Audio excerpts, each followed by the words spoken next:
Dear friends, good morning.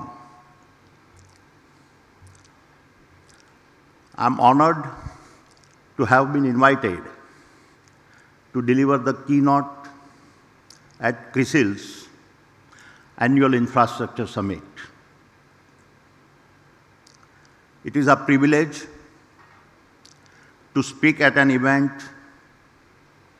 hosted by an institution that laid the foundations for the development of credit ratings and advisory services in India. It is said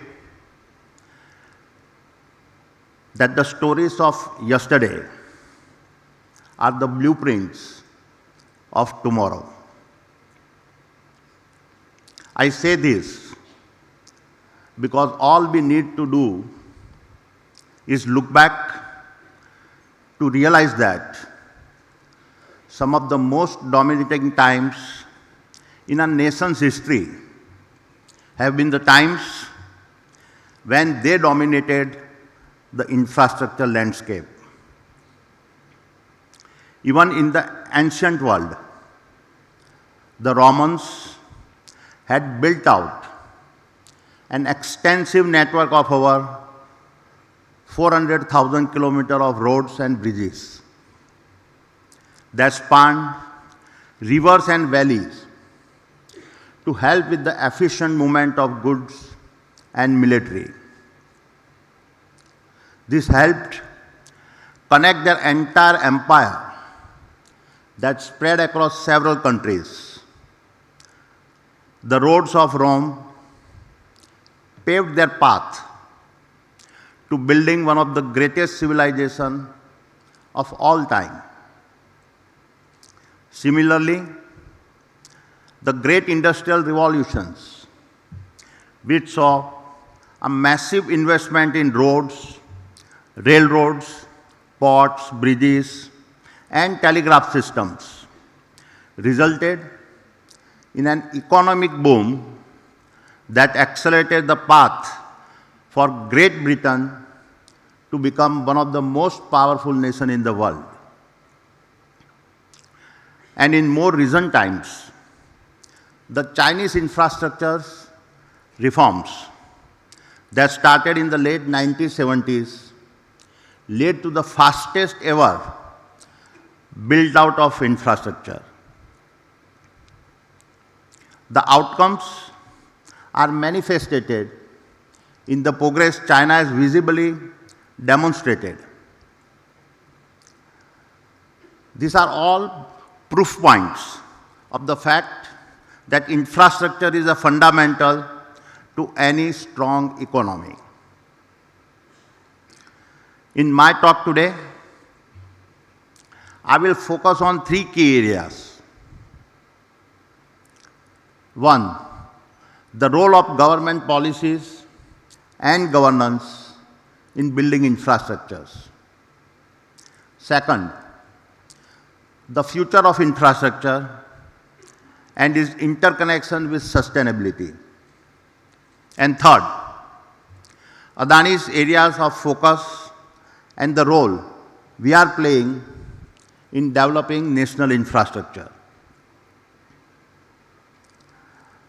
I can very confidently say that as we stand here today, India's infrastructure industries is undergoing a stunning change, the impact of which we will be able to appreciate fully when we look back a decade later. We have kick-started an infrastructure capex cycle never seen before. And this lays the foundation for several decades of India's growth. And this starts with the quality of governance. Very few sectors globally are as tightly linked with a government policy as infrastructure. Therefore, before I talk about India and then the future of infrastructure, it is important that we understand how policy changes were necessary to get us here. So let me take you back to 1991, the year India's economic liberalization was initiated.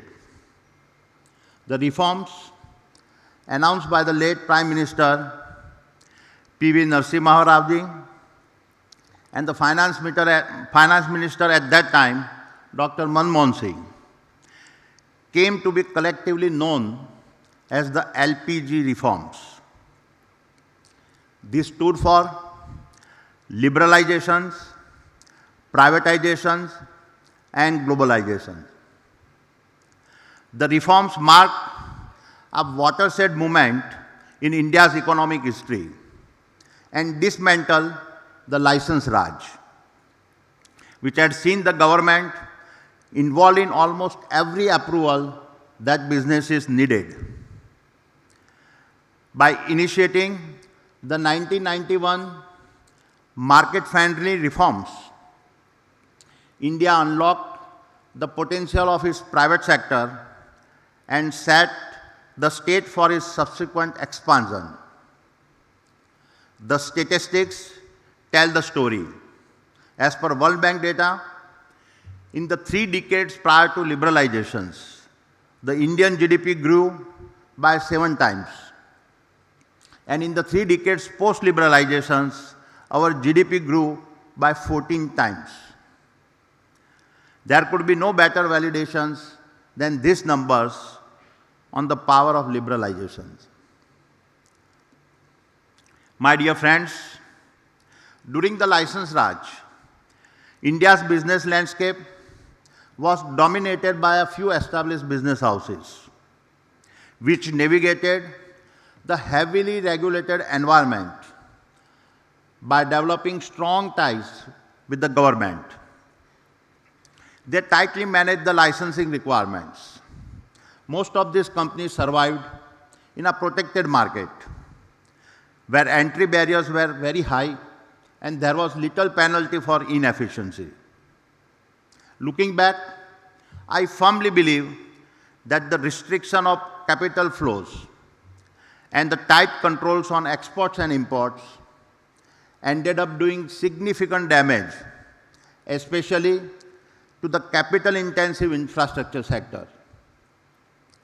However, the liberalization in 1991 marked a major turning point. The breaking down of the license Raj mean that the government did away with the industrial licensing for most of the sectors. It eliminated much of the requirement for businesses to obtain government permission, to invest or set prices or build capacity. All of us have heard that it is the most adaptive that survive, and the post-liberalizations period proved this again. The majority of the slow-moving pre-liberalization businesses failed to adapt to this market-oriented economy. They either vanished or never lived up to their full potential, much in contrast to the post-liberalizations Indian companies of today. My dear friends, if the period between 1991 and 2014 was about putting down the foundation and building the runway, the period from 2014 to 2024 has been about the aircraft taking off. And a strong example of this takeoff is the National Infrastructure Pipeline, the NIP program. The core essence of the NIP is its integrated approach involving participation from both the public and private sectors, with the funding model divided between the two. I consider the NIP program that has earmarked a projected investment of rupees 111 lakh crores over the period of FY20, FY25 as a benchmark of how a government can put in place a national view of over 9,000 infrastructure projects across sectors like energy, logistics, water, airports, and a social infrastructure. And like I said, in my view, the single most important catalyst enabling this takeoff has been the quality of governance that we have witnessed over the past decade, and the metrics speaks for themselves. India's fiscal investment has doubled from 1.6% of GDP to 3.3% of GDP. Corporate income tax rates have fallen from 30% to 22%, creating a headroom for corporates to invest. And the current account deficit fell from 3.5% of GDP to 0.8% of GDP. These outcomes are fundamentally rooted in this government effectiveness in institutionalizing policy for transforming our nation's landscape from one of the challenges to one of possibilities. And the results are visible to all. Let me elaborate more on three areas I commonly hear. First, almost every foreign visitor that I meet these days during talks about extraordinary infrastructure growth they see in India. Be it the quality of multi-lane highways, the massive construction projects all over the country, access to ports across the nation's coastline, the rapid penetration of green energy, a world-class and modern transmission grid, dedicated freight corridors, the quality and access to airports across the country, several new metro rail networks, and the massive trans-sea links. Second, the Indian government's Aadhaar UPI infrastructure has transformed the financial ecosystem in India. These systems has democratized access to financial services to such an extreme level that it has allowed even the previously unbanked populations to participate in the digital economy. While it may only be perceived as a verification of payment layer, the implication of UPI have been far larger in terms of productivity gains and formalizations of the economy. This has led to the stronger tax collections that we have already started to witness. It has also spurred the growth of fintech companies, streamlined subsidy distribution, and enhanced transparency, contributing significantly to the country's digital transformation and its economic growth.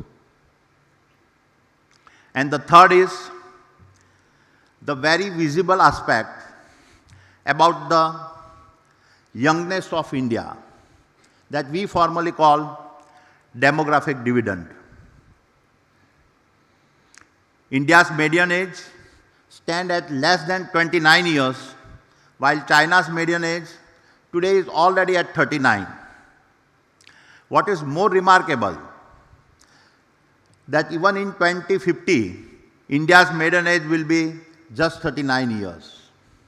This means that India will be at its peak consumptions for at least the next 3 to 4 decades. No other nation will have this scale advantage of our domestic demand. In terms of number, our estimates show that by the end of FY32, the year India has targeted to become a $10 trillion economy, the cumulative spend on infrastructure will exceed $2.5 trillion. These are all indicative of the potential of India, and I can confidently state that the platform to create totally new market spaces in India is now in place. My dear friends,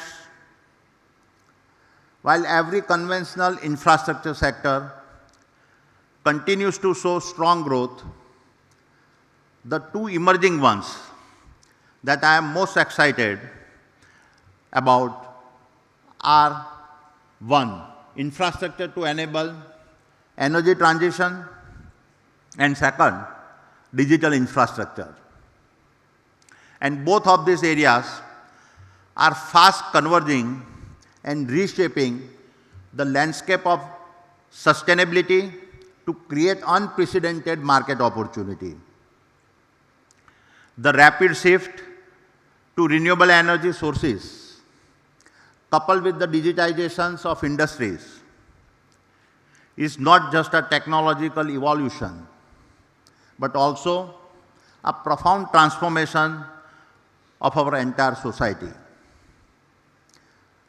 This dynamic intersection is driving innovation in energy efficiency, smart grids, and green technologies, and unlocking a new value chains.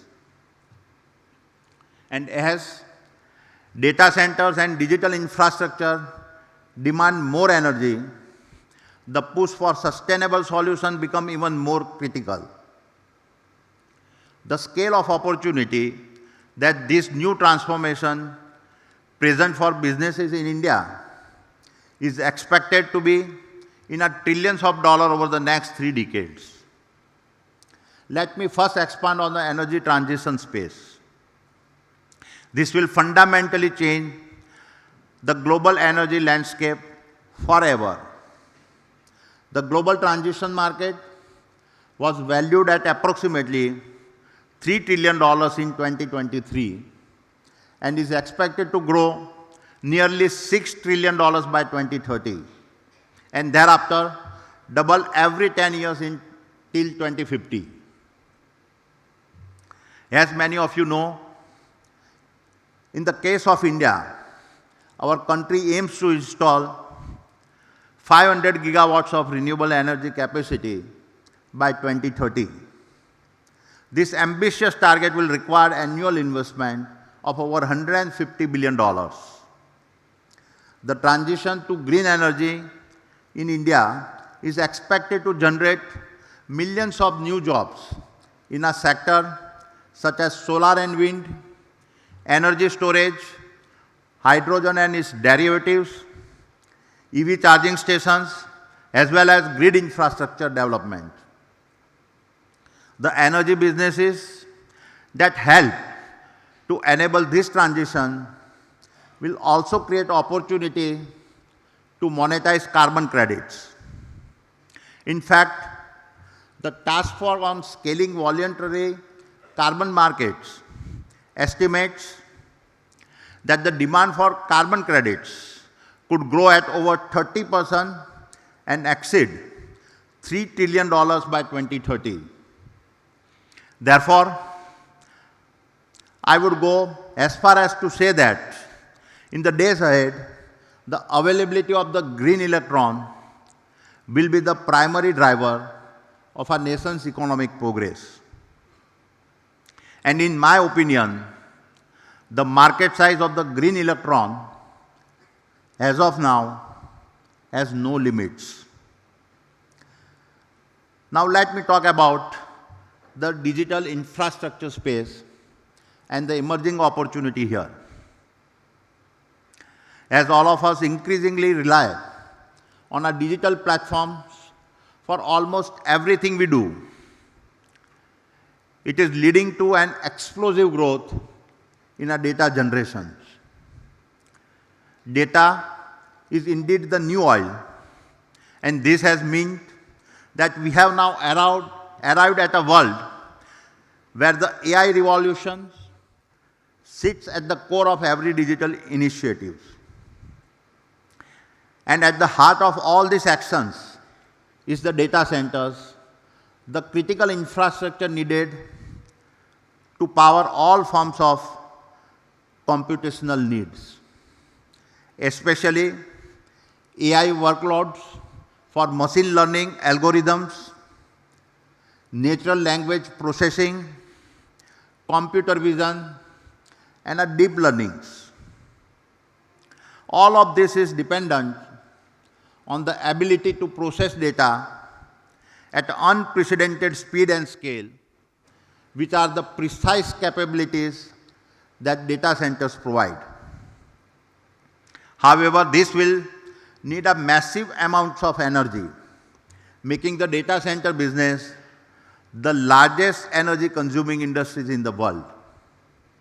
This makes the energy transitions even more complex and is raising the electricity prices, thereby adding to the already high prices because of the combined impact of a climate change and a demand growth.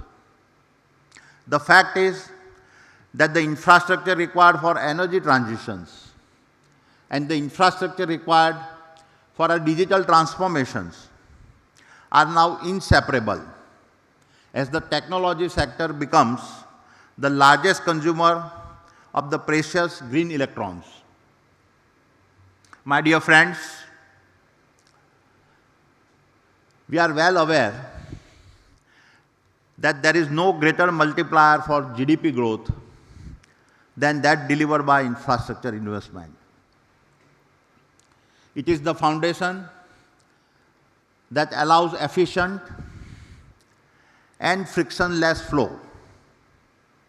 The flow of goods, electrons, molecules, data and people. And all of these flows are either core business driver or enable adjacent business for the Adani Group.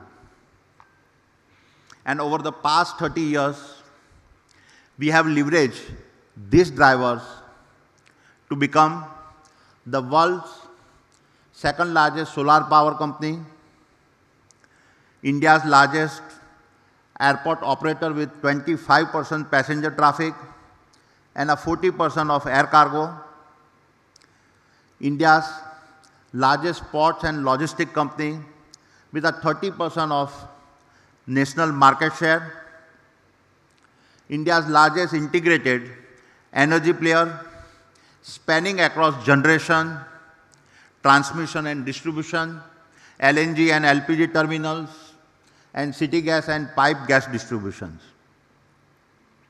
India's second largest cement manufacturer, and several other new sectors, including metals, petrochemicals, aerospace and defense, super apps, and industrial clouds.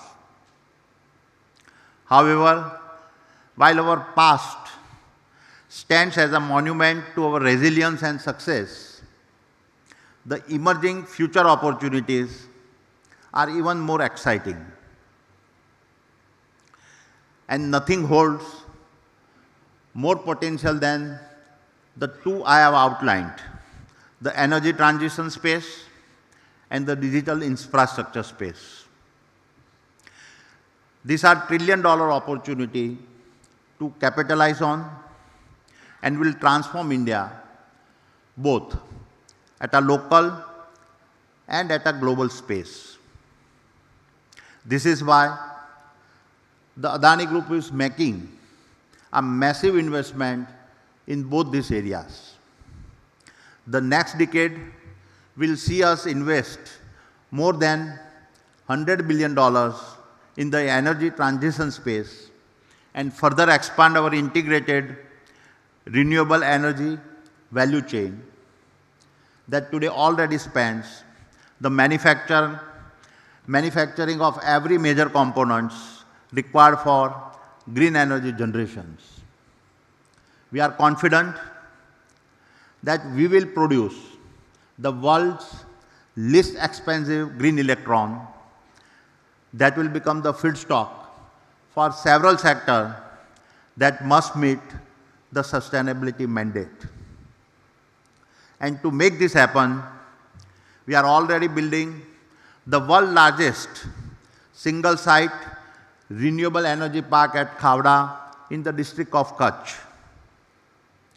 Just this single location will generate 30 gigawatt of power, thereby taking to our total renewable energy capacity to 50 gigawatt by 2030. And when it comes to our digital footprint, this is already in the works and will span industrial clouds across each of our businesses that we will productize and then make it to market. Operational, technology, cybersecurity offerings, given our expertise in managing a vast variety of critical infrastructure operations. Super apps to leverage our B2C business across our wide variety of consumer-facing businesses. Artificial Intelligence Lab to capitalize on India's fast emerging expertise to provide AI services to the world. And data centers that will form the backbone of the energy-intensive digital revolutions. In fact, it is anticipated that by year 2030, the world will need 100 to 150 gigawatt of additional green energy just for the AI data centers. We have already have India's largest order book of data centers and are now in discussion for additional gigawatt scale green AI data centers which we are uniquely positioned to deliver. My dear friends, as I start wrapping up, allow me to summarize with some bold thoughts. Our democracy is 76 years old. It took us 58 years to get our first $1 trillion of GDP, 12 years to get the next trillion, and just 5 years for the third $1 trillion. Given the pace at which India is growing and the way the government has been executing social and economic reforms, I anticipate that within the next decade, India will start adding $1 trillion to its GDP every 12 to 18 months. This will put us well on track to be a $30 trillion economy by 2050. At this time, I expect the stock market capitalizations to have exceeded $40 trillion. What this effectively means is that over the next 26 years, India will potentially add $36 trillion to its stock market capitalizations. No other nation is remotely close to such a scale of possibility. So, my dear friends, let me conclude by painting a picture for all of us. Imagine for a moment standing at the edge of a vast ocean, our dreams on the far shore across the waters. The waters are turbulent at times, yet here we are, ready to build the bridge to cross it.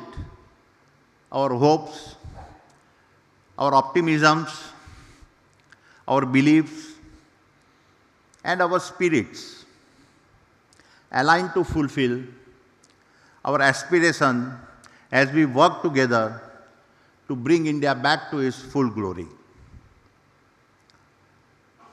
My dear friends, this is why I say there has never been a better time